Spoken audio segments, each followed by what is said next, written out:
तो दोस्तों, बॉलीवुड में आज तक जितनी भी एक्शन या वॉयलेंट मूवीज बनी है उन सब का रिकॉर्ड तोड़ दिया है रणबीर कपूर की एनिमल मूवी ने। इंडिया में अभी तक जितनी भी एडल्ट फिल्म रिलीज हुई है उनमें सबसे ज्यादा कमाई करने वाली ये इकलौती मूवी बन चुकी है। भले ही इस फिल्म को लेकर कितना भी क्रिटिसिज्म हुआ हो, लेकिन एक बात तो मानना पड़ेगा, ये फिल्म है बहुत एंटरटेनिंग। लेकिन एक एडल्ट मूवी होने की वजह से कई लोग इसे देख नहीं पाए। इसलिए आज मैं एनिमल मूवी को शॉर्ट में एक्सप्लेन करूंगा ताकि आप बिना देखे भी इसकी स्टोरी अच्छी तरह समझ जाए। तो आइए देखते हैं।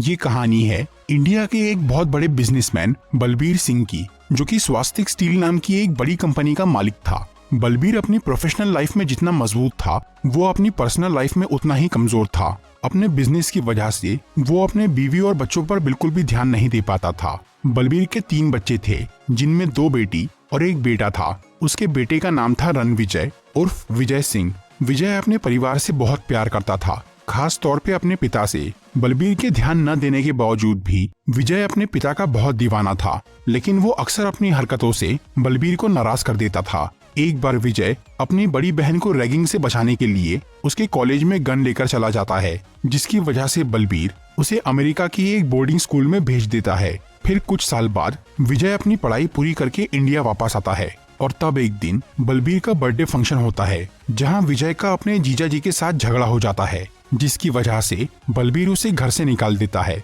तब विजय अपनी एक स्कूल फ्रेंड गीतांजलि से शादी करके अमेरिका चला जाता है और वहीं पर सेट हो जाता है। इस तरह से 8 साल बीत जाते हैं। विजय अब अपनी बीवी और बच्चों के साथ काफी अच्छी जिंदगी जी रहा था, लेकिन तभी उसे एक दिन ये पता चलता है कि उसके पिता पे किसी ने गोली चलाकर उन्हें मारने की कोशिश की है। इसीलिए वो अपनी बीवी और बच्चों को लेकर तुरंत इंडिया वापस आ जाता है। वहाँ विजय अपने घर पहुंचकर अपने पिता से मिलता है, जिनकी हालत फिलहाल ठीक थी, पर अब तक उनके हमलावर का कुछ पता नहीं चला था, इसलिए खतरा अभी तक टला नहीं था। इस बात से विजय बहुत परेशान हो जाता है।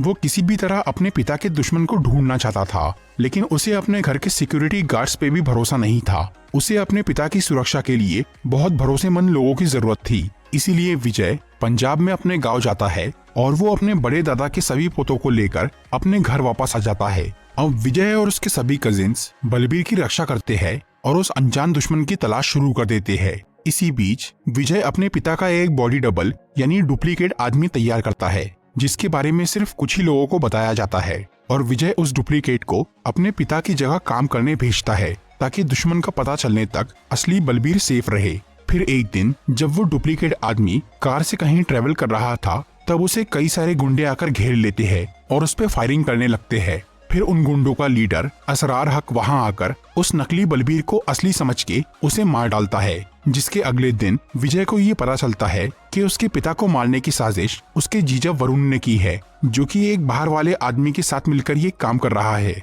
इसलिए एक दिन विजय अपने सभी कजिन्स के साथ मिलकर वरुण की एक बिजनेस मीटिंग में जाता है और उसे मार डालता है।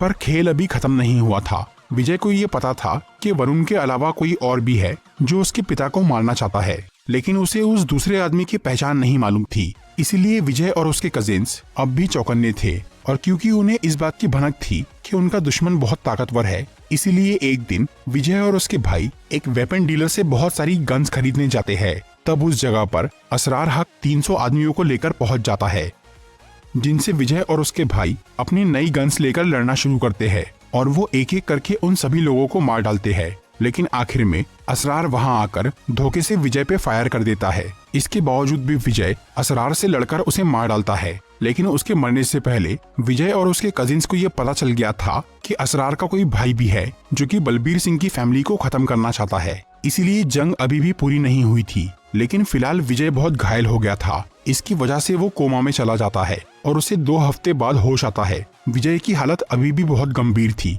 और उसका हार्ट अब खराब हो गया था और कभी भी फेल हो सकता था। सब लोग उसे आराम करने बोलते हैं, पर विजय का ध्यान अब तक उस अनजान दुश्मन पे ही लगा हुआ था। इसके अलावा वो अपने लिए एक हार्ट डोनर भी ढूंढ रहा था ताकि वो जिंदा रह सके, और आखिर एक दिन विजय को एक हार्ट डोनर मिल ही जाता है। फिर ऑपरेशन के जरिए उसका हार्ट चेंज किया जाता है, जिससे विजय पूरी तरह ठीक हो जाता है। और तब जोया नाम की एक लड़की उससे मिलने आती है, जो कि विजय को बोलती है कि जो हार्ट उसे मिला है वो असल में उसके मंगेतर का है। ये सुनकर विजय उस लड़की से दोस्ती कर लेता है फिर धीरे धीरे उसका जोया के साथ अफेयर चालू हो जाता है और वो दोनों एक दूसरे से प्यार करने लग जाते हैं। फिर एक दिन जब विजय जोया से शादी करने की बात करता है, तब जोया उसे बोलती है कि उसने ये झूठ कहा था कि वो हार्ट उसके मंगेतर का था और वो यहाँ असल में अबरार हक के कहने पर आई है, जो कि असरार का बड़ा भाई है। अबरार और उसके भाई बलबीर सिंह के रिश्तेदार थे, जिनके बारे में विजय नहीं जानता था। जोया उसे आगे बताती है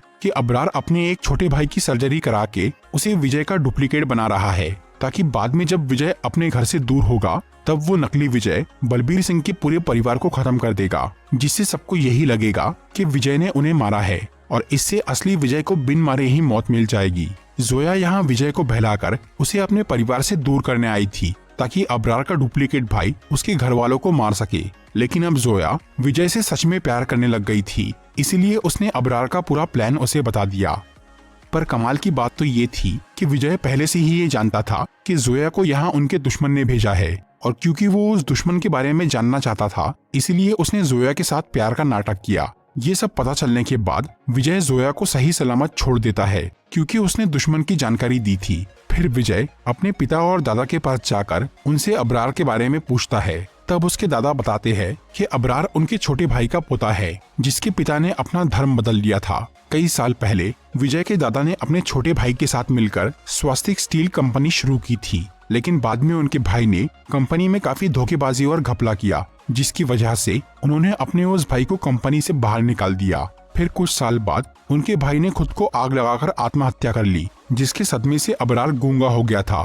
फिर बाद में अबरार का पिता बलबीर से स्वास्तिक में अपना हिस्सा मांगने आया था, लेकिन बलबीर ने उसे कुछ नहीं दिया। तब से अबरार और उसके भाइयों ने बलबीर सिंह को मार के स्वास्तिक स्टील को हड़पने का फैसला कर लिया था। ये सब बातें बताने के बाद विजय के दादा उसे बोलते हैं कि वो अबरार को माफ कर दे, ताकि ये जंग खत्म हो जाए। लेकिन विजय उसे माफ करने की बजाय उसे मारने की कसम खा लेता है। फिर वो अपने सभी कजिन्स के साथ स्कॉटलैंड चला जाता है, जहाँ अबरार का घर था। वहाँ ये सब लोग अबरार के गार्ड्स को मार के उसके घर में घुसना शुरू करते हैं। तब अबरार अपने भाई आबिद के साथ उस घर से भाग जाता है और वो दोनों देश छोड़कर निकलने लगते हैं। इधर विजय और उसके भाई अबरार की बीवियों को धमकाकर उनसे पूछ लेते हैं कि वो कहाँ गया है।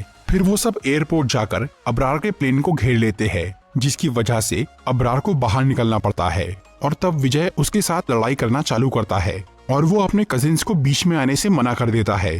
फिर विजय और अबरार की काफी देर तक बहुत खतरनाक मारपीट होती है, जिसमें अबरार जीतने लगता है, लेकिन आखिर में विजय उस पे भारी पड़ जाता है।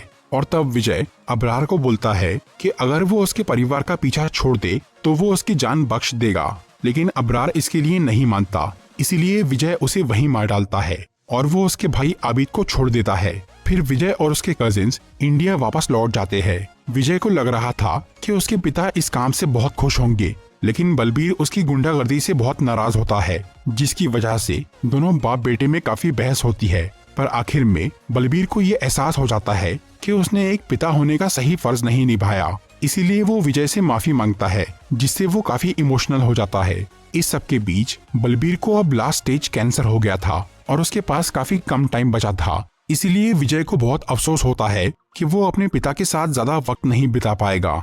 मूवी के पोस्ट क्रेडिट सीन में हमें दिखता है कि अबरार का सबसे छोटा भाई अजीज, जो कि एक प्रोफेशनल बुचर था, उसने अपनी बॉडी और फेस की सर्जरी करवा के खुद को विजय का डुप्लीकेट बना लिया था और अब वो अपने भाई आबिद के साथ मिलकर विजय और उसके परिवार से बदला लेने के लिए तैयार हो गया था। इसके अलावा जोया ने अब फिर से पार्टी बदल ली थी और वो अबरार के भाइयों का साथ दे रही थी। फिलहाल अजीज ने विजय के 2 कजिन्स को किडनैप कर लिया था, जिन्हें वो बुरी तरह से मार डालता है। इसके आगे की कहानी हमें इस मूवी के सेकंड पार्ट एनिमल पार्क में दिखाई जाएंगी। तो दोस्तों, ये थी एनिमल मूवी की एक्सप्लेनेशन।